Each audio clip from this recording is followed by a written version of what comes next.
Welcome to the Dire Wolf Show, where we believe that America is exceptional. Am my 5 that minutes our over? constitutional rights should never be infringed. I am Dire Wolf. On our show, we bring you the truth and debunk fake news. If you love laughing at the insanity of the regressive left, sit back and relax. Boy, do I have a show for you.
Welcome to the Dire Wolf Show, where we believe that America is exceptional and that our constitutional rights should never be infringed. I am Dire Wolf.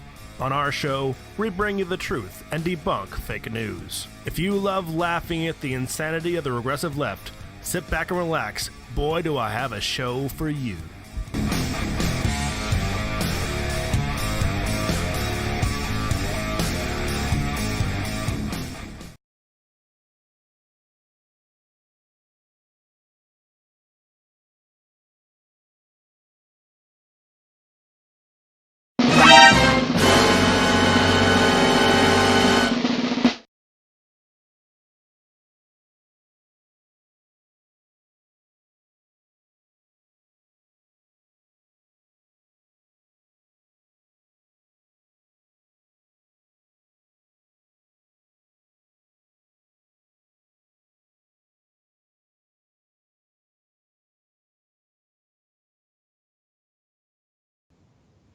Now we're live audio. Hello, everybody. How's it going? I'm not gonna redo it.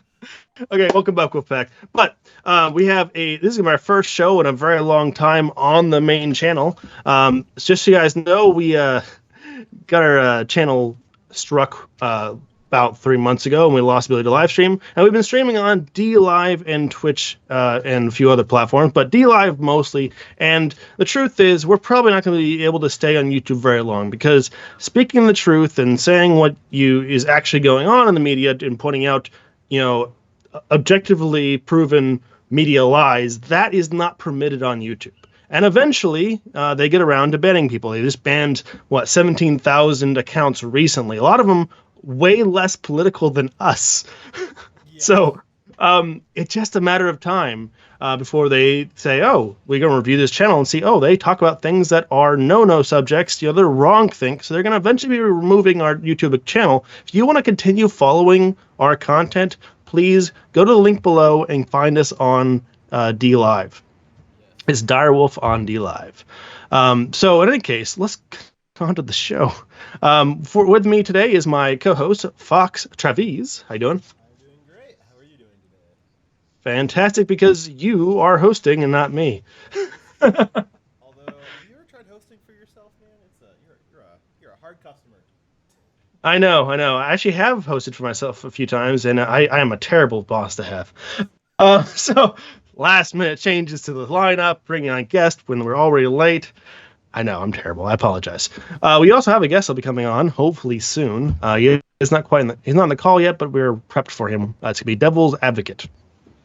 In any case, I want to thank everyone who makes this show possible. Thank you for those who donate to us financially and help fund the show. Those are Ori Main, Nathan, Cameron, Tetris Freak, Slowpoke, Timberwolf, Golem, Loam Fury, Pablo Gomez, Strong Arm, Hellraiser Zalon, Kalet, and Daychrist.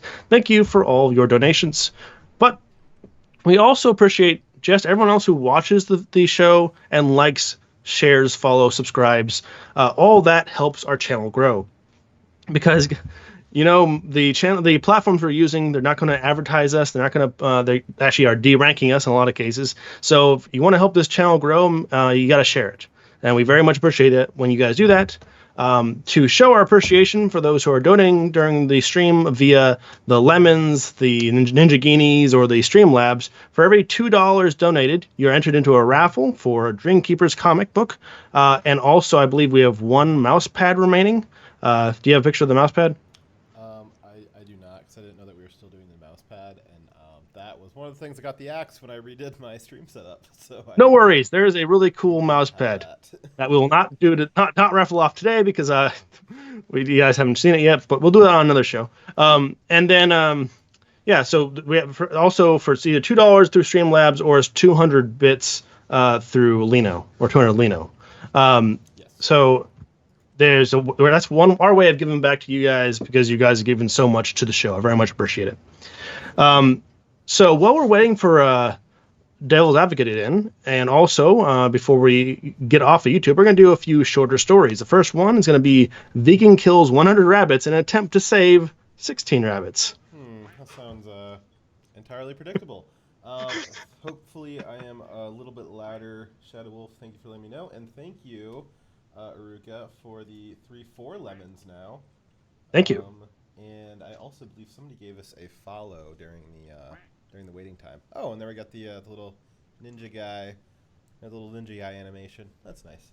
And remember, if you send us a ninja jet, it'll be a crashing plane, just under the ground this time.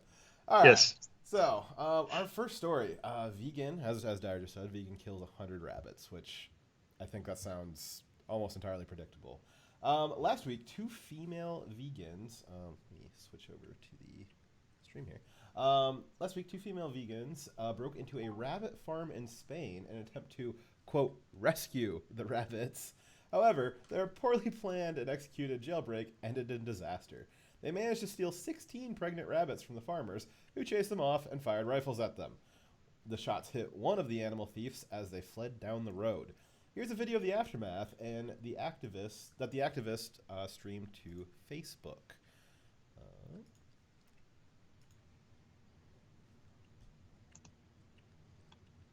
Oh man, there's no volume. Whole thing, I'm covered in blood. Covered in blood. Look, this is what the farmers have done.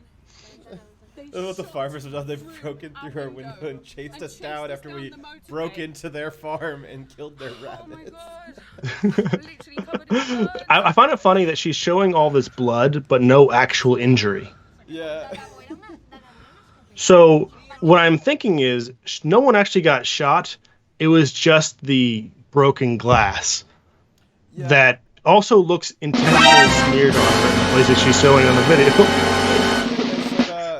It's pretty common for animal rights advocates and vegans to carry around fake blood because that's like a pretty big staple in their protests. So I would be unsurprised if they just had a bottle of fake blood in their car, like ready to go to throw on somebody with a fur coat or something like that. So this wouldn't be outside what we know about vegans and these radical, obviously animals deserve rights. Dyer and I are both animal lovers, but these guys are a little bit too extreme, a little crazy.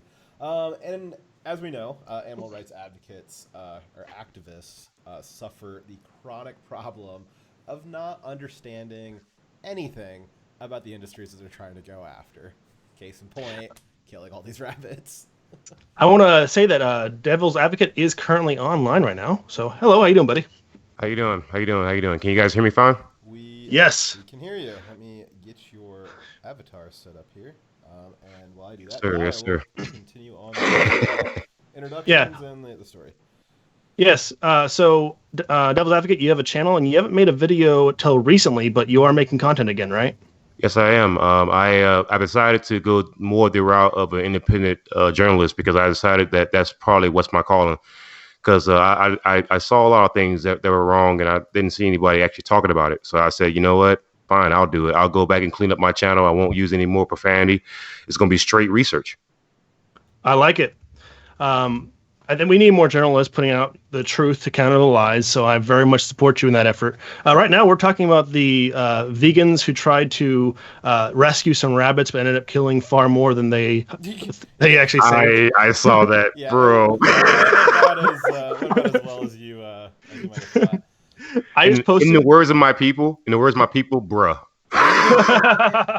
I just posted the show notes in the call, so if you want to follow along, it helps to best interject in between paragraphs. Oh, Got you. I was getting you set up with your avatar. I am Fox Trevize, Dyer's co-host and partner, and whatever Dyer did just kicked me out of the show notes, so that's awkward. But it's very nice to meet you. Very nice to meet you as well.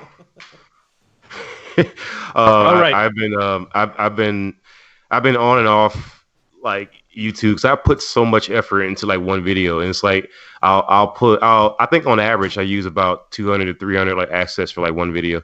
So I just put all my heart and soul into it, and it's like when people watching it's like they either really like it or really hate it, So there's never like a middle ground with me. Hey, Fox, you're saying they can barely hear you right now. Is there a way to increase your volume? Increase my mic gain. Maybe all right. Loud. And for Aruka, we're getting feedback, by the way. I would gladly help you with learning how to stream later on. Yeah. In any I case, would definitely learn. I want to learn how to use like Streamlabs, that kind of stuff. I'm not a good streamer. I'm a good independent video guy.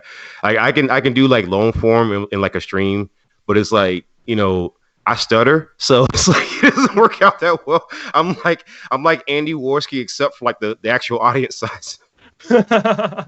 and he's insane. Oh God, maybe that's not the best comparison, I guess. No, it's not. It's not the best comparison.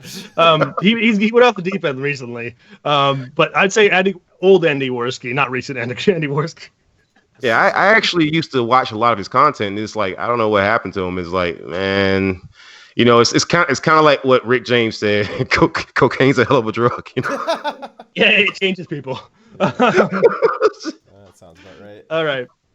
So you could say the same thing about socialists, referring back to how the animal rights activists tend to not understand the thing that they're trying to destroy. Their ignorance of a complicated economic system is what helps them fall for something as stupid as socialism or communism. Animal rights activists don't understand the benefits of animal husbandry that it provides to society, nor do they realize the negative ramifications of doing away with animal farming and how that would harm our society and the environment. Thank you, Tetris Freak, for the 4 lemons. Thank you very much. So, I have a question. Yeah. I have a question. So, do animal rights activists quite understand that a lot of products come with animal products in it? Do they not understand it? Like, for example, like if you look at just beer as a ingredient in it called isinglass, it comes from fish. And it's like it's just amazing how these amazing animal rights activists will talk about how much they love animals. It's like, yeah, but you drink beer. I mean, Yeah. I can't take it seriously. I just can't. Sorry. They're very products that come from animals, or at minimum, they were created by people who consume animals. It's as much as oil is kind of the lifeblood of the economy. Eating food is kind of a close second on the lifeblood of the economy, and meat is a substantial part of that energy source. There's also the fact that modern medicine has required animal testing to exist. It's part of the federal requirement for getting things passed as a legal drug is having animal testing, varying levels of animal testing. So my wife, she's really big animal lover. She's like, I can't believe that they test so much medicine on rats and stuff. I says, well, would you rather all that medicine be tested on humans? She says, well, it's for humans, right? I says, yeah, but you know how many rats would die? How many people would die? If we were testing on people first, we would never get medicine passed because no one would be okay with a couple thousand people dying to test the next aspirin. Right. I mean, it just seems to me like it's another classic case of people who are just, I guess, they're more dead set on their morals and their so-called values, but then they don't realize the costs. The actual costs and the labor that goes into living their lifestyle. It's very, very similar to people who look down on like coal miners, or they look down on people who are janitors, people who are construction workers, people who cut down your trees. It just seems to me like there are people out there who look down on those people, and as a result, they don't realize the amount of sacrifice and the amount of work that goes into them having their comfortable, cushy life. And from what I've noticed, a lot of these people tend to be like welfare type of babies, tend to be like slush fund babies, tend to be like the babies who never really had to struggle, Mm-hmm. And so they tend to look down on people who are more, I would say, down to earth. Like, I'll give you another prime example. I was watching the Joe Rogan podcast, and there was this meat shop that was in Canada, and these activists they were upset because they were trying to promote the idea of ethical farming, and so this place, I think it was called Antler something, and so activists showed up and they started like protesting. So the freaking owner took a whole deer and started butchering it right in front of the activists.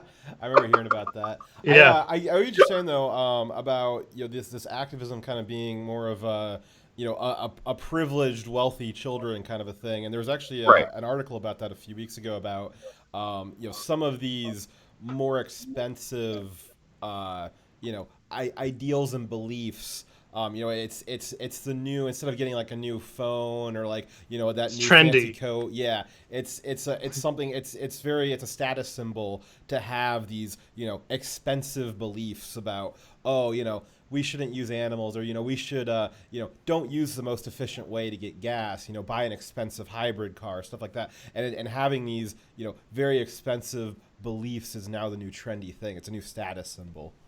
Thank you for the lemon. Wow, Thundra Anakin. And let me know, Shadow Wolf, if my volume is any better. It's your job. I gave it to you. You have to do it. Okay, it's on you. Oh, is it on me? Is it here? Oh no, I'm not yellow. You're yellow. Okay. In this case, these animal activists don't understand how rabbit farms work. Obviously, they didn't realize that if they stole 16 mother rabbits from the farm, that the unintended consequences of that would be roughly 100 baby rabbits dying the next day. The left and those pesky unintended consequences. Am I right? These vegan activists from Spain tried to save rabbits, but instead killed 100 of them. These rabbits they saved can't survive on their own. They aren't wild rabbits. They don't have those survival skills required to find their own food and avoid predators. If they want to keep these rabbits alive, they'll have to keep them as pets. But wait! Animal activists also oppose keeping animals as pets. They call that practice slavery. That's the same logic behind why PETA murders over half the animals they, quote, rescue.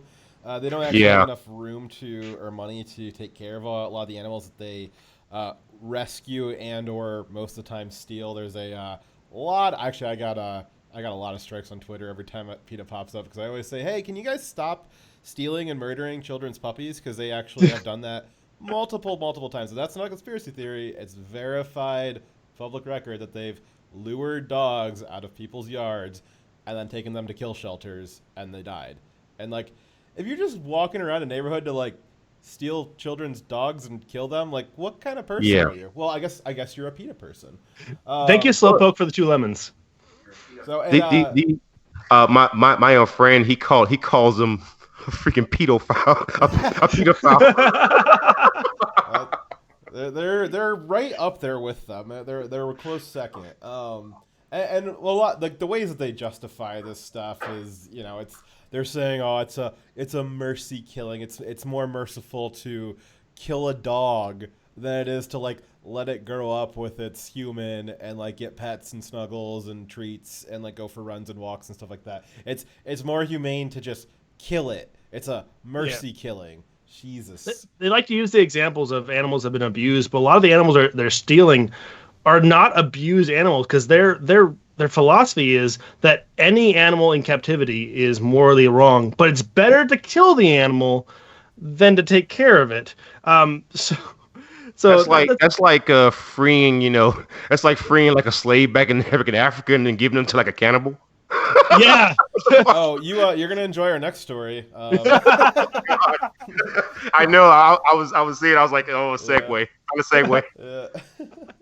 Oh, geez. So the vegan activists from this story denied killing the baby rabbits and instead claimed the rabbits were already dead and piled up neatly in bins when they arrived.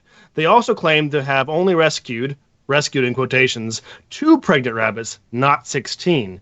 So I guess that they did a worse job than they were being bragged about as having committed. Neither side has provided solid evidence or proof of these claims. There's a few pictures provided by the farmers of the aftermath with all the dead rabbits. So it's really hard to come. It really comes down to who do you believe, because neither has proven their case, right? But I can tell you, I personally don't trust the word of someone who breaks into and steals private property. Yeah, there's something about that's that. kind of what I was going with. Yeah, you've already broken a some kind of method of trust, a pretty basic one, and I think it's I don't think it's too far of a stretch to say that maybe you're untrustworthy or unbelievable in other circumstances. Yeah. Well, the question that I want to ask is this. Okay, so when it comes to the rabbits themselves, what was the goal here? Like, I just okay. I get what their stated goal was, right? But what was the mode in which they were going to remove the rabbits in which they don't end up dead? Like That what? was- How was that supposed to end? Oh, so That's what I wanna know. your mistake is assuming that they had a plan and were able to think more than 5 minutes ahead of time. I think their goal was to find something to do with their trust fund money because I knew that they didn't have to go to work tomorrow and they were just bored. Like, how do we virtue signal on Facebook about how woke we are? This is great. Right. Well, this is actually a stunt. So she was already a social media influencer with an audience in Spain. And I think that the whole stunt and the obviously placed blood. Sorry, I'm calling it. I think that there was no injury on her that was visible, and the way the blood was smeared, it looked like it was very staged. I think this entire thing was staged for her channel. I agree. Maybe. I agree. I don't know. It at least appears like that. We have no evidence either way. That's my opinion. Well, I guess we'll see how she fares in this because you just said that she's a social media influencer, but according to her, the accusations the farmers made are going to quote ruin her life and result in her getting death threats online. Ooh, well, I guess it just kind of happens when you're online. Not that it's okay. Don't send death threats to anybody. Tends to happen when you break the law. Yeah. And then, but however, she said that she will be undeterred in her rescue mission, which kind of sounds like she's admitting plans to commit further B&E and theft, and may end up murdering more animals. The Spanish police should probably look into that. Yeah, she sounds like she actually sounds like the world's worst superhero. Like whenever you show up, everyone dies. Pretty much. The world's worst superhero. That reminds me of. It's like Brightburn, dude. Yeah, if you haven't seen The Boys on Amazon, it's a new kind of dark comedy about superheroes, and they accidentally kill a lot of people, and so it is kind of like that. The accidental villain. Yes. It's like Grand Theft Auto, but on like accident. Yeah. Exactly. All right, so that was a fun story. The next one's got me ravenously hungry. Cannibalism. Swedish scientists suggest that it could be the solution to, wait for it, climate change. Yes, that's right. Eating your fellow man is a solution to climate change. It's the latest solution proposed by climate scientists to avert the coming climate Armageddon that they've all predicted. And they are becoming very dystopian in the recommendations they're coming up with. So far, they've proposed a future without manufacturing, no air conditioning, no cars, no planes, and a place where humans will survive by eating bugs and fungus. They have basically proposed a future where society is devolved back to the Dark Ages while being ruled over by an authoritarian government that dictates every part of your life, also known as Baltimore. Oh, that's a low blow. That's a low blow. But it's true. Yep, it's true. It's progressively becoming more true. I wouldn't say we're there yet, but it's getting there. The most recent dystopian idea came from the Swedish behavioral scientist Magnus Soberlund, who suggested that to save humanity, we should start eating people. You heard me. The answer to solving climate change is cannibalism. I'm not being hyperbolic. Can we start with communists? Maybe that'd make more sense. I mean, then again, though, I don't know. I mean, if you might eat them, they don't have much meat on them. How about this? How about we start with every strong, independent black woman who don't need no man? How about them? They got plenty of meat. I guarantee you will gain 10,000 calories in one bite, guaranteed. Oh, geez. Magnus stated that the growing population of the planet will soon far surpass the planet's ability to produce food, and that his bold plan is to eat corpses to save off starvation. I want to point out one thing that wasn't in the script. The assumption that we will not produce more food than we currently produce is part of the assumption of this conclusion they come to, which is idiotic. Like, just one small example of how the global production of food can drastically change is looking at Zimbabwe, whereas bad policy drastically changed how much food that part of the world could produce, right? They went from being the breadbasket of Africa to being destitute and having to be an importer of food. So the planet can produce a lot more food and support a lot higher population than it currently produces. And all these graphs saying, oh no, our population is expanding past our current food production, so we must be all about to starve, is stupid. So actually, this is another example of the left that everything that's old is new again. This concept that the planet's going to run out of foods, I believe it's called a Methuselah crisis, and it was something that was proposed in the 60s and 70s, and that was back when we were, sub 2 billion population, and the projection was by these more fringe scientists was that we were gonna run out of food in 50 years, and we would have a Methuselah collapse of the entire population, where it's seen in the animal kingdom sometimes when a bug species eats everything in the area, and then the whole population of the bugs collapses. And they said the same thing was going to happen to humans, but through technology and intellect, things at the way above the less pay grade, we were able to come up with better farming techniques, engineering, the monocropping that everybody loves to hate on. Monocropping's so bad. Well, that's what's feeding the world right now is the monocropping, the GMOs. Everybody's gotta say something about those.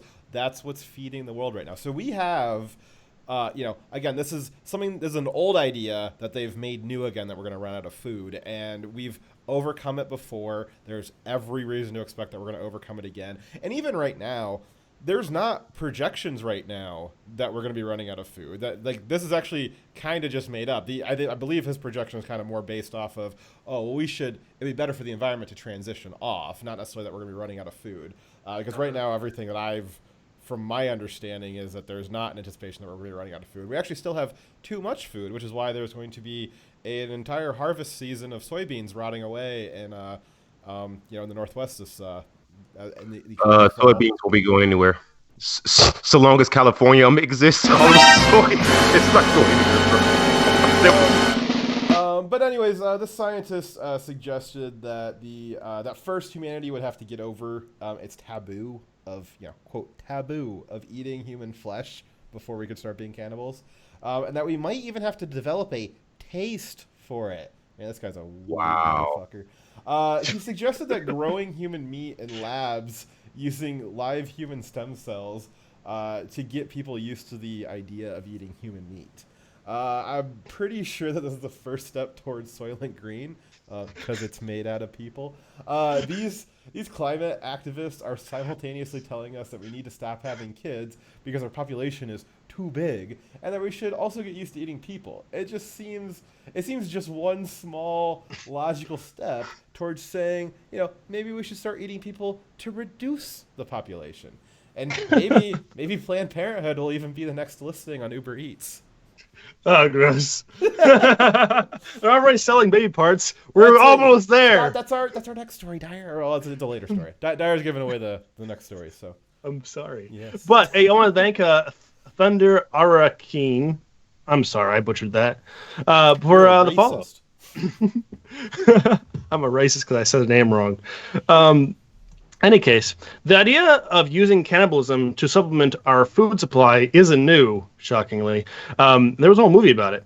In 2018, evolutionary biologist Richard Dawkins wondered if it would be possible to grow meat from harvest human cells in a laboratory. Like Soberland, he called the idea an interesting test case that might demonstrate whether humans could overcome the yuck factor in order to do something they considered moral, something else they considered moral, like reducing greenhouse gas emissions, in his opinion. This idea is clearly insane. But one glaring problem is, if you are going to go through all the effort of making meat in laboratories, why don't you just make beef or chicken? Why human? If this isn't a satanic cult, they're doing a really good job of impersonating one. I mean, honestly, like this is so This is so quintessential leftist policies, Marxism, socialism, communism. It's you don't hear him saying necessarily like, oh, I think this is a great idea, and because I think it's such a great idea, I'm gonna lay down on the table first. Like, enjoy. It's not gonna be. It's not in his imagination of this future. He's not the one that people are eating. That's. And that's the same thing with socialism in general. Like, they're not the working class, the people who have to deal with the socialist policies. They're the ones in control because they got to be the the smart ones, the elites. So, but yeah, it's cannibalism for thee, and not for me. I think that's where he's going with that. But if they are gonna force this cannibalism on us, I say that we should eat the vegans first. They at least eat the same things that my usual food eats, so it should make my transition a little bit easier. And since I am completely unwilling to give up bacon, I don't care how much of a disaster that is for the environment. I love bacon, and I'm not giving it up. I'm probably going to start keeping a closer eye on how Tess Holliday is doing. Also, if we eat all the vegans, we would save the lives of many more rabbits, which I think is I think that's something we can all get behind. Other than the obvious moral reasons, but by the way, the white line in chat said, eating people, not immoral. Breathing CO2, evil! How dare you? Yeah, how dare you? Other than the obvious moral reasons, there is an important health reason why you shouldn't be eating people. Kuru is a disease that is caused by an infectious protein found in contaminated human brain tissue. So there is an actual disease that is passed on by humans eating other humans, kind of like mad cow, but for us. Yeah. Can you guys hear me? Yeah. I can. Got you. Okay. I had to reset my little Skype, but the one thing I was going to add is that this does tie into like the very last story, because I guarantee you when they start eating people, it won't be the rich people. It'd be like the purge. Oh, no, yeah, sure. it won't be the rich people. It's going to be all the people who are the undesirables. And so what's going to pretty much happen is I don't think this is ever going to actually happen. However, I do think that if it does happen, all the people who are the undesirables, I mean, it will be pretty much Stalin in the Ukraine, and everybody's going to be kulaks, and the kulaks are going to be the manwiches. Okay, pretty much. Hey, Shipbeam Dankpost, thank you for the diamond. He says, "Save the whales intensifies." Yes. To save the whales, I'm going to eat you. Are we still talking about Tess Holliday? Oh. Damn. Anyways, also, That's my bacon. Thunder Era King said, I can only think of human flesh being in labs as a good idea. Okay, so I actually support the science behind growing organs and muscle and stuff in labs. Freaking eat but them. not to eat it. It's That's because... so, like, oh my god, this is the left. This is what people who only know how to destroy and have no concept of building and creating. So we've got this like incredible genetic technology that we've got already, and the projection for what that genetic technology is going to create in the future is just stupendous. And the left comes in and says, hey, all that amazing technology we've got, why don't we use it to grow human meat so we can eat it? Because we're goddamn savages. Like, it's so quintessential the left. Like, this story captures all the worst parts of them and puts it in the terms of eating people. Yeah. Right, but what's the difference between this and what it was this one movie I saw? It was a vampire movie, and they were like harvesting humans. Like, what's the difference between that and this? This one's real life, unfortunately. I mean, but when you think about it, it's almost the exact same thing. I mean, it's pretty much the Matrix, except we are except humans are like the actual machines, you know? I do think that not a positive for us, but I do think that one positive that could come out of this for CNN is that, as we all know, that they're collapsing as a news agency, but with Raza Azalan at CNN, they could maybe become a new cooking channel after this human meat comes in, because as we all know, Raza Azalan is a cannibal and ate human flesh on camera during a CNN special. And then he has the gall to say anything ever again. He thinks his opinion matters. Yeah. So So you were saying that this amazing technology could allow people to regrow things that they lost, right? Organs that were removed or were damaged or were cancerous, or possibility of even one day maybe growing back a limb is if the science actually were to go that far. Right now they can't do that, but they have gained the ability to regrow a lot of things in the lab, and this great technology that could give people back the ability to walk or live a normal life. And someone looked at that and says, you know what? That looks tasty. Yeah, exactly. And it's what kind of person is that? You know, I gotta ask a question though. Like, why does CNN hire such weird people? I mean, Jesus Christ! I cannot answer. You've had brain eaters. You've had Chris Cuomo. You've had Brian Stelter. You've had Jamel Hill. You've had D.L. Hughley. You've had I mean, Jesus Christ, Kathy Griffin. I love that right after Brain Eaters, like Chris Cuomo is like the next thing that pops in your head, and that's absolutely hilarious. That's so yeah, funny. like, dude, like seriously, just go on freaking, you know, Hey, Indeed and like just put in, you know, instead of putting in like bipolar, just put in like polar, okay? Like next time around. Chris Cuomo is always, he's always posting on Twitter him working out at the gym. I bet you some Cuomo steaks would be. Yeah, that'd probably be pretty good. Yeah. Well, the one question that I always had about Chris Cuomo is how did he get into the schools that he got into? Because he was really an average student. Because his dad, and that's the same way that his brother got to be mayor. His dad was, or governor, right? Is it governor? Right. Okay, yeah. Their dad, I believe, was also the governor. And so they just kind of picked it up as a lineage. I forget what it might not have been a governor, but their dad was somebody very big in politics. The despotism in politics is pretty bad. You know, I've made 18 videos with CNN in the title, and I never cared about Chris Cuomo enough to actually research him. That's kind of sad. Yeah. So I mean, unimportant. It's hard to focus on the people when they push out so much fake news that you can respond to. Exactly. Like, dude, like. It got to the point where I had to like stop myself because like it was such easy. It's like, okay, they are baiting us now. They're baiting us now. They gotta be like, what the hell? I remember that one video. I was in Charlotte when they had that Black Lives Matter rally, right? And CNN lied their ass off because I was fucking there.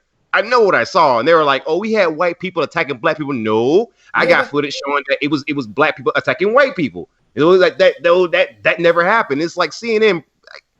I saw right then that CNN is just so dishonest. I remember I was going through basic training, and I remember like one of the first things that I was told was when you're in combat, always keep your eye out for CNN. Now they could have named any other news organization. They could have named the Fox, the BBC. It could have named MSNBC, but they named specifically.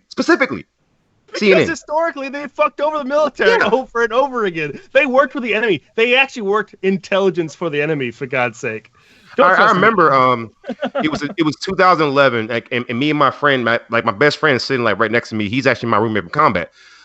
We were in Kandahar, and the Taliban just ambushed these I think it was like a Marine company. And they were like shooting at them, and so the Marines they returned fire, and they accidentally hit some kids, you know. And so CNN reported like, "Oh, these freaking Marines just opened fire." It's like that's not what happened, bro. They were being shot at. Fucking liars! Yeah. Like CNN actually had embedded journalists with ISIS. For God's sake! I mean, you like the company that you keep, so. Yeah, but there's one example. Like, so I don't know if you've gone through the training, but a lot of guys do that are likely to have information that if they get captured, that it's gonna, it could hurt the U.S. interests. So you go through training and on avoiding or what tactics to use with interrogations. Right, when you're being interrogated, you're being tortured and such. And one of the types of interrogations they cover is an interrogation that is not by someone torturing you, not someone trying to outsmart you, question you. It's by a friendly coming in, someone who is it looks like they're not associated with the government / terrorist group that's actually trying to get information from you, such as the U.S. news media coming in and giving you an interview to show that that there's a proof of life. Now you're supposed to always give proof of life, always try to get on camera. But then what happened was, I think it was CNN. They actually interviewed a guy, but was asking him leading questions, trying to get him to admit to wrongdoing. They were trying to get this guy to say things that would get him, so that the captors that had him could hold him for legal reasons. Yes, but calling them enemy of the people is somehow a crime against like the world and like right. Jesus Christ. You know, I remember I was watching yesterday I was watching that Steven Crowder thing about change my mind. It was about CNN, and that one lady was like, they're no different than any other news place. I'm thinking to myself, do you not remember when what's that one chick's name? It was this chick. They were saying like we need our weave, and she was saying all kind of stuff after her brother got shot. Yep. And so it's like, wait a minute, I remember that. I remember all the other lies. CNN dox somebody, and it's like I'm supposed to just like overlook that. Yes, you are. That's exactly what they want you to do. Nah, most people don't remember that. Not happening. And that's it's up to you and us and people who are particularly observant to that to call that out, because most people it's not affecting their day-to-day life. It's kind of just trivia that they hear in passing, and CNN says it enough times, and then all of a sudden it becomes true in their mind, and you can't you have all these, again, that's the fake news. It's the fake news, and that's what the problem with it is. They just say it over and over again, because it wasn't just CNN saying that. It was all the other ones, MSNBC and ABC and all them. They always just keep repeating that lie. I mean, you still have on stage on Thursday night at the DNC debates, they're still talking about hands up, don't shoot. That was debunked years and years and years ago. So that's what happens. You say it enough times, it becomes true, and it's true long enough that it becomes history. And that's just the way it is. Yeah. Yep. That's what the biggest thing that I have though, Black people. We have spent so long talking about how the media makes us all look bad, and yet I have the toughest time convincing Black people that maybe the media is not your friend. You've spent decades saying they only project us in like the worst light. Well, then why the fuck are you trusting them now? Criminal imagination says, "Freedom man bad." I like it. You'll like 2 stories from now. Speaking of which, let's get on to the next one. Yeah. Yep. All right. So the state of Michigan has just approved a charter for Suburbia Credit Union this past Monday. On last Monday, Suburbia Credit Union was approved to operate in the state of Michigan, claiming to be the first LGBTQ credit union. Dyer, why don't you tell us more? Unfortunately for the founders of this credit union, it didn't include the full gambit of 72,000 genders nor their corresponding letters, so they are already being called discriminatory. How dare they? And Suburbia is just another company that doesn't understand how business works. They said that they created a credit union because of discrimination in the banking system against LGBTQ people, which I can confirm that that's not true.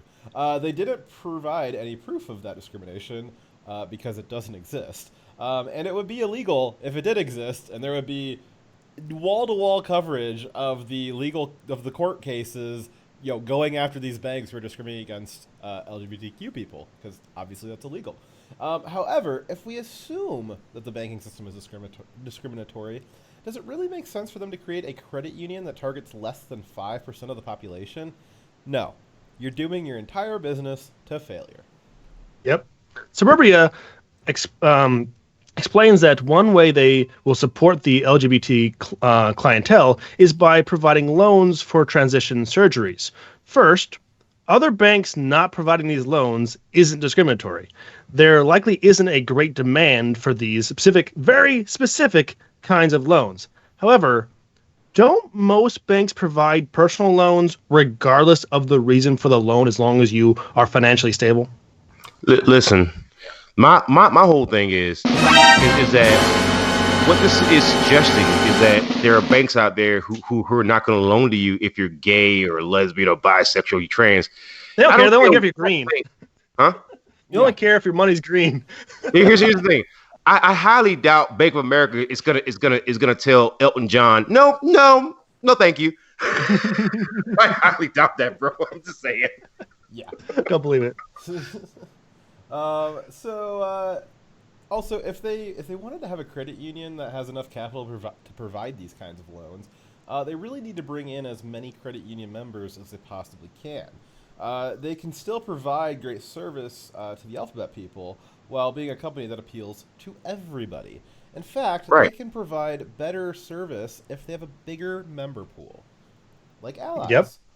Right. But here's my problem: is that you have some of these people who are part of the quote unquote alphabet community who want to try so hard to make themselves appear different.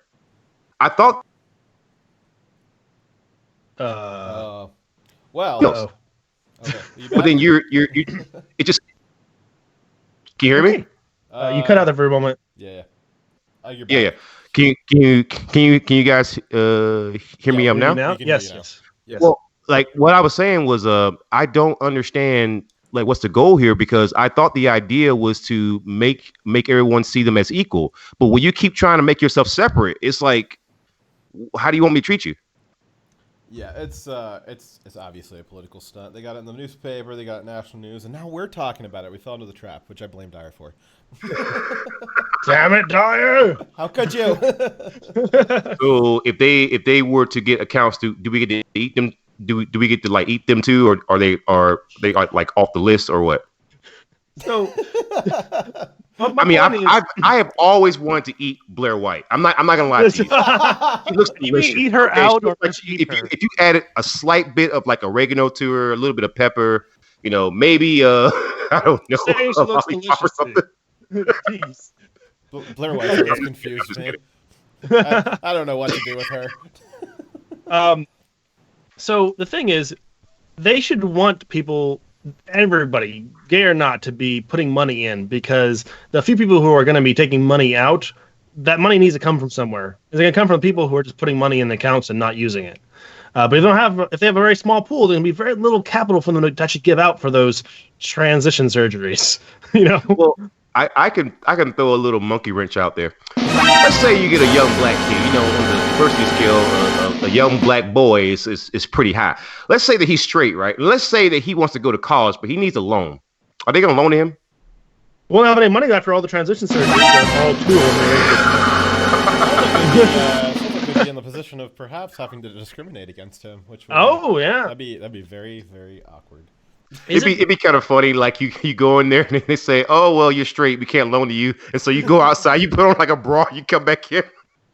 Yeah, so think about the logic of that, right? They're saying, "Oh, we're going to make a system, a banking system, because the banking system already is discriminatory. We're going to make our own that isn't discriminatory." And the first thing we're going to do, the first rule is, we're only going to take gay people. What? Yeah, it's like, dude, banks hate poor people. They don't care what you are. Their first rule is we're going to discriminate because we were discriminated against. So dumb. Anyways. That's like saying, hey, you know what? I'm sick of gun bombs. I'm just gonna go back and shoot everybody. Like, what the fuck?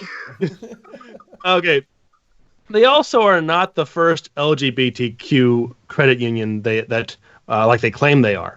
In 1988, the Dallas Gay Alliance created the very first credit union targeting at the LGBT community. I know LGBT is not a community. That's what they call themselves. The credit union says they support. I think that Dave Chappelle kind of said it best. Dave Chappelle said it best. He said each one of those letters is their own movement. Yes, absolutely true. Absolutely.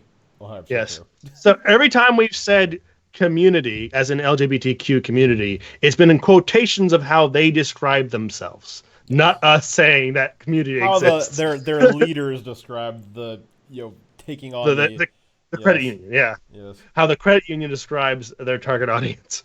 But The first one was the Dallas Gay Alliance. It was not this one that was just approved this week. However, based on my research, I was unable to still find this credit union still functioning today. So either they are so small that they don't have an internet presence, or they've already closed their doors. Either way, it kind of shows that targeting an extreme minority of the public is not a very sound business strategy. Well, and certainly, to be fair to them, they probably got absorbed during the 4 or 5 financial crashes there was since then. That's what's happened to most small banks. They've got absorbed by somebody. So you mean to tell me that targeting my business towards big dick Asians is not going to work out? No, that's going to fail horribly. All three of them. Then.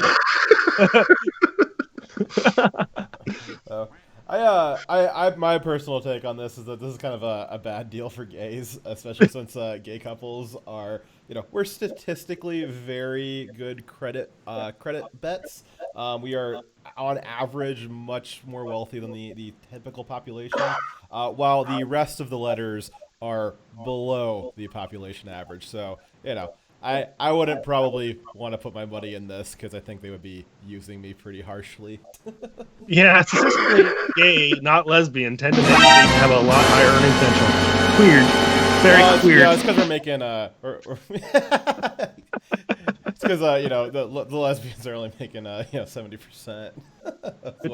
They're too busy spouse beating. Yes, those medical bills aren't going to pay themselves. God. There's statistically much higher likelihood of beating their spouses. Previous story. It is. Hey, is that a hate fact? I just read a statistic. Is that a hate fact? Yes, it is. It is factually hateful. Oh, okay. I didn't say it with hate. I was pointing out a fact. Statistically. Well, that's a hate fact, though. I guess so. All right. Well, let's move on to our next story here because I believe our guest here is going to like this one. I'm anticipating that. So, Sean King. You guys heard of Sean King? Oh God. I heard. Kill me now. I've heard that Sean King is a fraud. I don't believe it. Yes, the gasp. Notorious white boy Sean King has long been the pasty face of the Black Lives Matter movement. His notable policy positions include blue man bad, orange man bad, and white man bad. Oh, and he also supports and encourages lethal terrorist attacks against Homeland Security installations. What a charmer. Jeez. As in very old news to literally everyone, Kangs is actually a straight white male, but he identifies as an annoying black grifter. We've been told by the identitarian left that this somehow makes him transracial, putting him in the ranks of Rachel Dolezal and Elizabeth Warren. Wait, didn't you hear that she really far back in her past was... That's at the end of the story, Dyer. Wait for it. God damn it. But I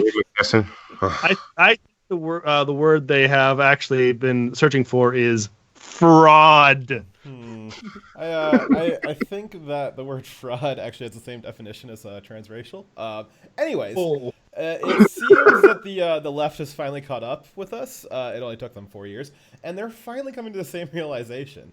In a lengthy blog post, black activist DeRay McKesson called out King for his history of lying about fundraising amounts, mismanaging donations, organizing with no outcomes, and threatening other black activists with legal action for asking him questions about where all the money went.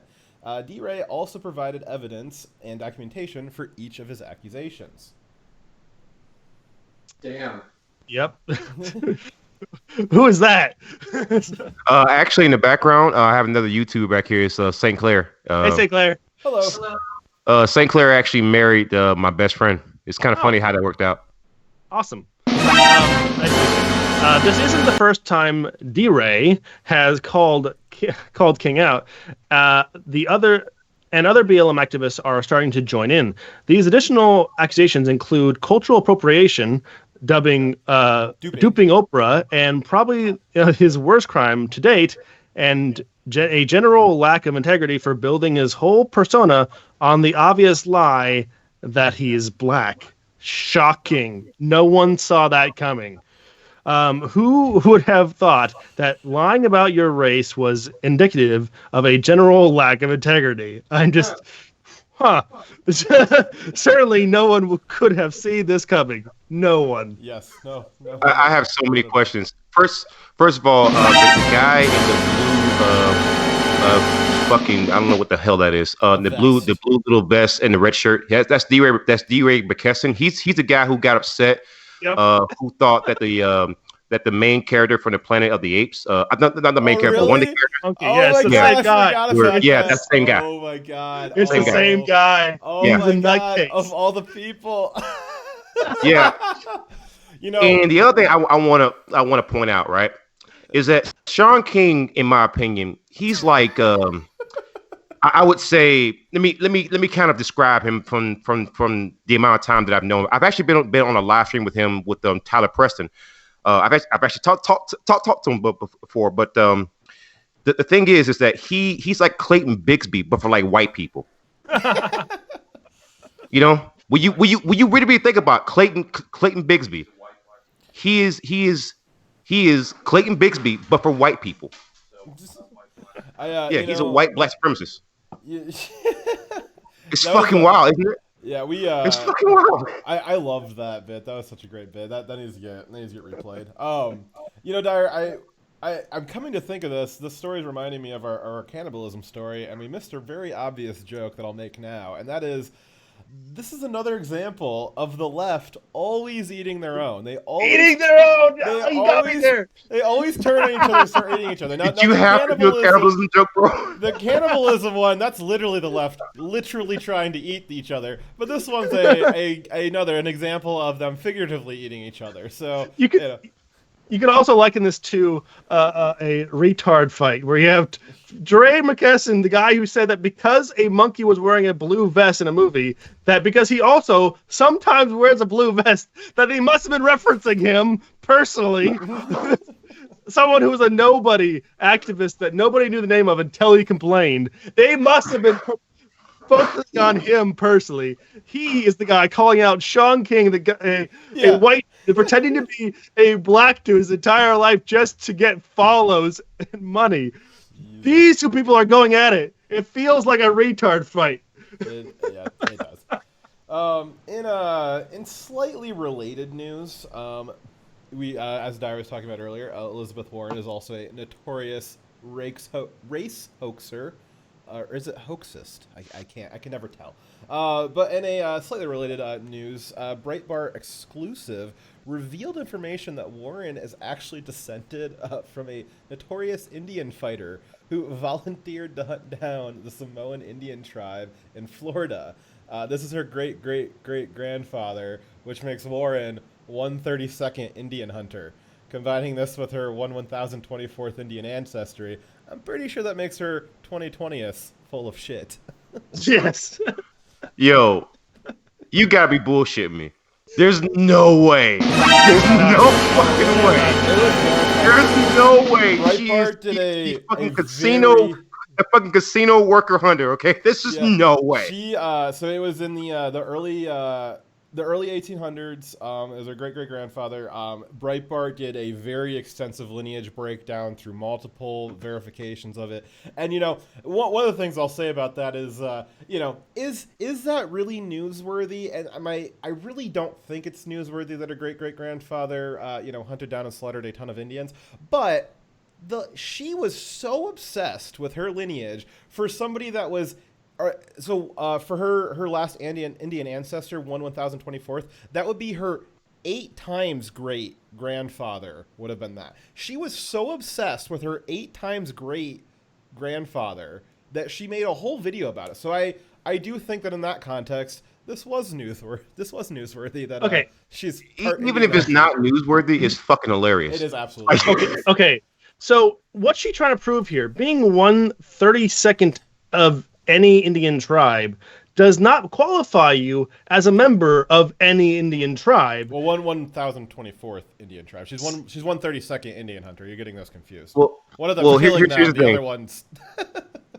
I was gonna say, man, you know, someone should go to her and say, "Here's a sandwich. Now I'm gonna give you one, a small fraction of it. Do you still call it a sandwich?" Like, That sounds like the bread argument from socialists. So they're gonna give us 1024th piece of bread. That's gonna be in the bread lines. well, I mean, it is a Democratic Party. I mean, come on. Dyer, do you think that the 132nd of her Indian hunter DNA like goes after that like 1024th part of her Indian DNA? Like, do you even think that that's in there anymore? I bet you the Indian hunter part got it. Like, it's probably Well, not maybe- even, No, it's probably not even was in DNA wondering. anymore. I'm Maybe there was wondering if there's like a certain genetic like disease with like Indians do like her white side like fight that off at the same time. Yeah, I'm so wondering like inside of her body it's like a crazy battle. So I don't I can't remember the exact calculation, but I did do it when she brought this up because I thought it was funny. I want to know if she actually had a full drop of Indian blood in her, and so I did the average blood volume of somebody her age and gender. And I figured out what would be 1024th of it. And it was a little more than a drop, but I believe it was about 7 drops is equivalent to 1024th of her blood volume. So she does have 7 drops of Indian blood in her. So I guess that covers the 1 drop rule, which is an old favorite of the left. Yes. Yeah, That's an old favorite. the next time. And next time you go by the bar, just after like 7 drops of like liquor. Oh no! God, man, like the thing that really bothers me about Elizabeth Warren, right, is that it's not the fact that she lied. It's not the fact that she lied. It's the fact that she got to go to school because of that. Oh right, Yeah, that bothers exactly. me. Yeah. Her white privilege wasn't enough. She had to get Indian privilege. It'd be some shit if there was a fucking Indian guy who could went to school and she took her spot. Oh yeah. Well, That'd be it's some very shit, possible. man. It probably happened. I mean, that's the way that stuff works. I mean, there's limited spots. I mean, those spots aren't infinite. So, it's highly likely. God damn. All right. Any closing shots on that or next story? Oh, I think we did fine. All right.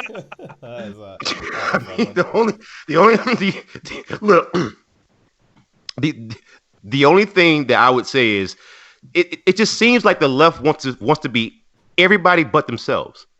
It's just like, bro, it just seems that way. Like they will change race, they'll change gender, they'll change political ideology, they'll change anything, and it's like, bro, all about being special. why do you suck at being yourself? Because they're not special on their own. They have nothing unique about them, so they have to make stuff up. God. Oh. All right. Oh, you forgot something to say? All right. We'll move on to the next story. So, next story. Orange man say vaping bad. Uh-oh. Earlier this week, Trump announced that he was interested in implementing a broad ban on flavored vaping juices, and he's directed the FDA to begin drafting new regulations. Health and Human Services Secretary Alex Azar says that the new FDA guidelines will be released in a few weeks, at which point retailers could have as little as 30-day grace period to comply with the ban on flavored e-cig products. It's like happening now. Like this could happen very soon. Yeah. I'm very opposed to this. I'm very opposed to it as well, and I'm actually friends with a lot of Trump voters. I actually voted for him, so I got a lot of friends. It's like I'm getting into freaking arguments with him. It's like, guys, you don't have to support everything that he does. The man does have some faults, and it's like I keep saying the exact same thing. When you ban a product that's in high demand, you know what's gonna happen? The cartels are just gonna go back and freaking sell it. In fact, that's how we ended up in this whole scenario in the first place. You got people who are selling who are taking these things and selling them illegally, and people are making their own vape cartridges like right now. So it's like people are doing that right now. You know, we have a lot. I'm sure we all can say about the subject, but let's get through the story first because I don't want to Yeah, All right, get ahead of go ahead. I'm ourselves. No. I've a lot I want to say right now, but I'm going to hold back on it. Hopefully, we get there in a second. Supposedly, marketed as safe alternatives to regular smoking, which they are a lot safer. Vapes have come under increasing scrutiny from legislators, regulators, and interest groups as their popularity has skyrocketed in the past few years. Much of that popularity has been with people starting to smoke with vapes rather than using them to get away from or transitioning away from cigarettes. And many of these people are middle and high schoolers. The industry has known that regulation was coming for quite some time now. Juul is probably the most recognizable e-cig company. They actually pulled their entire line of non-tobacco flavored products from retailers last year and ended a marketing campaign that was it very much appeared to be targeting underage children. They were using very young Instagram models and a lot of bright colors and fun stuff. Not advertising to your typical person trying to get off of cigarettes, which is, probably more of a 40, 50-year-old. It's certainly, their advertising campaign was a little suspect. But that move may have been a little too late, a little too little, a little too late, as a recent string of deaths and some 450 mysterious cases of lung disease have been possibly, which I don't think that they really are, have been possibly linked to vaping. Some of these correlations have been a little weak, and many of them have involved the THC-laced variants of vapes, and also, as you were just saying, homemade blends. And one death was with somebody who already had pretty severe underlying health conditions. And so, if people are getting sick from crap they're brewing up in their basement, I don't think it's a reason to shut down the whole industry. That's kind of my 2 cents on that. Yeah, it wasn't flavored. Go ahead. It wasn't flavored nicotine or flavored THC that caused these deaths. It was unregulated chemicals that shouldn't have been in the products in the first place, and what the Health Administration wouldn't have allowed to get through. Right. So that the problem wasn't the regulated market. It was the unregulated market. And what's going to happen when you make it now illegal is you're going to have only the unregulated market, only the unsafe stuff, right? Yeah. Sorry, I'll let you go and I'll go second. Oh no, I was just gonna say, man. Here's my thing, right? So we started banning alcohol, and then people started making moonshine, and right now we still have an issue with people making a lot of moonshine, and trust me, I know where to find it. So so you have that, and then you have kids who are already smoking in high school because you made it taboo. You kept pushing that doggone dare stuff so much to the point where you kind of made smoking weed, smoking crack, doing cocaine, doing lines. You made that appealing because you don't understand the Streisand effect. When you constantly point at something that says, this is bad, this is bad, this is bad, even a freaking adult is gonna go and just try it. So the problem is that the internet exists. People are gonna make YouTube videos showing people how to actually make their own homemade blends. You can't stop that. So if that's gonna be the case, I just don't understand how banning this is going to help. I would much rather you keep it legal. That way, the stuff that you're getting from that store might be a little bit more safer than what you make in your kitchen in that big pot that you never freaking wash. And that's really. It's like you said, it's very, very similar to alcohol and previous iterations of tobacco. Obviously, there's some potential dangers with vaping. It's new. We don't really know what they are. And absolutely, 100%, it needs to be kept out of the hands of children. And it's no different than any other vice, just like smoking, alcohol, gambling, things like that. And the solution to those was to regulate where and when it is appropriate to do those. Obviously, alcohol is legal, but it's not legal to do it while you're driving. It's not legal for, you to do it in between lunch period when you're in high school. And vapes really shouldn't be any different. Again, I'm not saying that there's no risk at all. There's certainly lower risk than I think, cigarettes are. I think that's pretty evident. But there's still some risk to be carried. There's a risk walking out your front door every day. But we don't just outlaw that because one person got ran over by a bus. And vaping really shouldn't be any different. There's room for good regulation. A all-out ban is a very lazy way of going about doing that. Yeah. Can I ask a question? Yes. What's up? Just one question. Well, actually, several questions. So we I only changed heard one. Just one. We changed YouTube. We changed YouTube to so-called protect children. We're talking about censoring video games. We're talking about removing smoking out of Marvel movies, that kind of stuff. Talking about banning stuff like vapes for kids. At what point? Where the fuck are the fucking parents? Like, hold on, your kid is vaping every day, but you don't know about it. Well, that's leftist policy. Is they don't really see a place for parents in the modern day family. They've made that very evident with other other policies. And I know again, Trump's quote unquote a Republican, but as you were saying earlier, he does stuff that we don't agree with, and this is one of the spots where his base needs to push back and remind him, hey, this is not a conservative policy. We've done this before on other things where he's kind of drifted into left territory where he's not really sure what the proper conservative response to that is. But he is willing to listen, and I think so long as the base pushes back and says, "Hey, we understand that you're concerned. We understand that we don't want our kids doing this, but the solution is not banning stuff. That's not how we solve things in America. We don't just ban stuff because there's a little bit of risk. There's a little bit of risk with everything you do, and we can't just start banning everything."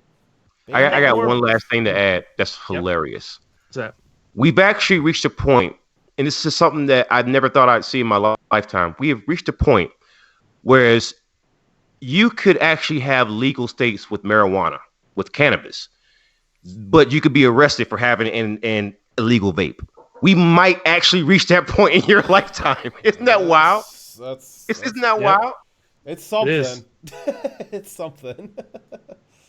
Hey, I think the core of this argument, though, is the libertarian argument. Like, you shouldn't be banning anything that an adult is choosing to do to themselves. Like, I don't think that you should be banning alcohol for that reason or smoking for that reason. I think you should only be restricting where someone using their freedom is going to impact someone else's freedom. So when they're only hurting themselves, I think that there should be no restrictions on that. But if there are, say, you can put restrictions on smoking in someone else's establishment or in front of someone's establishment, because then you're affecting their freedom, right? But this is ridiculous to me, and I think that Trump's making a huge mistake. And I am not a smoker. I never will be a smoker. I don't like putting chemicals in my body that that unless I have to for like medicine. And I'm a Trump voter, but I'm not a Trump voter because I voted for Trump because of Trump. I voted on him because he was the best of the two candidates based on policies, based on what he's likely to do for the country. So I'm not going to say I support something he's doing when I disagree with it. I only support him when he does things I agree with because I am driven by principle, not by tribe, not by cult of personality. And even though I'm not a smoker, I support our right to live our lives the way we want to with as little government intervention as possible. Hear, hear. Hear, hear. I totally agree. I can't add anything else to that. Okay, so thank you very much. Hey, apparently are you playing a transition sound effect? Who, me? Me? Yeah, Fox. They're saying you're playing a dun dun dun sound effect, which means you probably have dun dun dun with the eye turned on every time you switch to each scene. So you need to turn off that sound effect. That's awkward. That's 100% Dyer's fault. It's your set of scenes. Also, that's kind of funny that's been happening every time then. Every time you change scenes, it's been playing that sound effect. I did not realize that because I can't hear it. Is it also playing all the other ones then too? Yes. So you go to each scene as we go to it, just naturally, and then turn it off. So you guys are going to hear the sound effect a few more times each time he uses the scene. But after that, you should have them all turned off. Wow, that's Apparently it's so loud that you guys can't be heard. Wow. Okay. Well, cool. Moving on. Well, I guess let me know if Dyer, turn on the audio a little bit in your background, see if you can hear them or not when they pop up here. So I think we'll be good here. Okay. All right. So moving on to our next story, because I think I turned them off globally, so they should be good now. So next story is an abortion doctor is a psychopath. Go figure. Last week, former abortionist That was Ulfric. a requirement.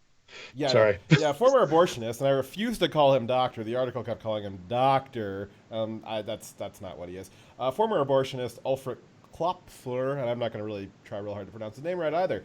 He died, and no one was sorry about it. Hooray! Yay. Now I need the sound effects back. Klopfer lost his medical license in 2015 after performing illegal abortions on several 13-year-old girls.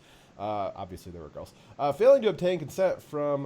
he also failed to obtain consent from several pregnant women before performing abortions on them. What? And, yes, and in general, he was pretty bad. at Holy filing shit! paperwork. Yeah. Well, just wait till you hear the rest My of the body, story. my choice, right? My Yeah. body, my choice. Yeah, Apparently wait- not. Yeah, so wait for the rest of the story before you freak out, Dyer, because you're going to need to save it up for this one.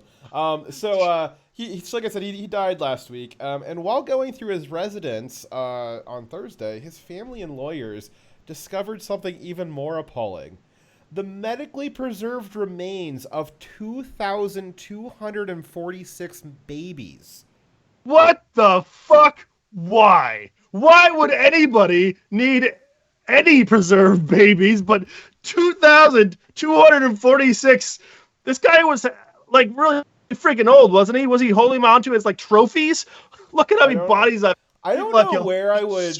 I don't know where I would put 2,246 of anything. Well, fridge, obviously. What's that? Like, seriously, though, what the fuck is wrong? This guy wasn't a doctor, for God's sake. He actually he lost his license, so he's literally not a doctor. Yeah. But I think when you're killing babies, but also without the permission of the parent, the mother, you're just you're a murderer. That's what you are. Holy cow. Yeah. That's insane. So for I'll read the last little bit here for you, Dara. But for a little more context, this was in South Bend, Indiana, which you may recognize the town of South Bend, Indiana, because that is where current DNC candidate Pete Buttigieg is the mayor. Currently, he's the mayor of that. And Buttigieg earlier this week quoted the Bible saying that, quote, life begins with breath, and saying that is a justification in the Bible for why abortion is okay. And while I'm not contending that Buttigieg is responsible for what this monster did, it does shed some light on the lengths that abortion advocates are willing to go to justify their position, which we'll have another story about abortion later in the show. But just, Buttigieg going into the Bible to justify it, I'm sure this dickwad had some kind of justification for why it was perfectly appropriate to store a bunch of baby parts in his basement. And like I said, psychopath, absolute psychopath. Yeah. And that's what these people are. I'm sure that there's plenty of decent people who think, it'd be nice to have a choice or whatever. But the people who actually know what's going on, who are actually doing it, who should know better, they are absolute monsters if they understand it to the level that these people do, and they're willing to go into the Bible and be like, oh yeah, like the Bible says it's okay, or yeah, it's fine, like, I'm just gonna take my work home with me today and just stick it in my basement. Didn't Buttigieg just say that Trump is a racist because he refused to call out the actions of some white supremacists, even though he actually did call them out? But so some white supremacists did something wrong, and then they say Trump must condemn it, otherwise he's racist. Well, Buttigieg, someone in your state, your backyard, did something horrific. I guess if you don't call that out, then you must be for that too. Are you using the same standard here? Holy shit. Slowpoke gave us a Streamlabs donation, but let me see if I can pull that up here. And I don't know if we read the one he gave before. Oh, let's see. So what he just said was modern day Gillies the Rats, it seems, or Giles the Rats, I think perhaps. Seriously, I'm pretty sure that they're hugging it out in hell right now. You're probably right, Slowpoke. And he said a little while ago, which I think we missed, was It's because they see you so low, you're not human, your livestock to be raised and slaughtered, which I believe he was talking about the cannibalism story. Thank you very much, Slowpoke. We'll get your entry into the raffle. Yeah. Holy cow! Yeah. I'm damn. Yeah, so that's well. Wait for the next abortion story. We got some more crazy, insane, psychopathic abortion providers, and I'll give you guys a little preview. It's Kamala Harris. A lot of DNC candidates because our next story is about a DNC candidate as well. Which actually, before we jump into that, Dyer, would you like to say something to YouTube? Yes, YouTube. We are trying to get everyone to go over to D Live, or if you can't do D Live, I know some people it's not working for you. Please go over to D Live, preferably follow us there, or Twitch if D Live is not working for you. That's because the reality is YouTube is getting rid of channels like ours, and we can't keep doing our show as talking about the news, debunking of the mainstream media. We can't talk about the truth and still follow their guidelines. And we're not going to stop speaking the truth. So eventually they're getting around to banning us. They've banned thousands and thousands of accounts. They're even less political than ours. We're just basically on borrowed time. So if you want to make sure you can still follow our content, even when our channel eventually goes down, it isn't just temporarily banned from streaming, please follow us on DLive. You can also follow us on Twitch or Mixer and all of our other platforms, but we do prefer DLive. And we're going to be turning off our YouTube show for the rest of the show. So we're doing half our show on YouTube, then we shut it off, and we just do the rest on Twitch and DLive. So the links are below. Please follow us before we go. If you can't do D Live, Twitch is down in the bottom section of the comments. Anyways, see, I'm turning it off for right now.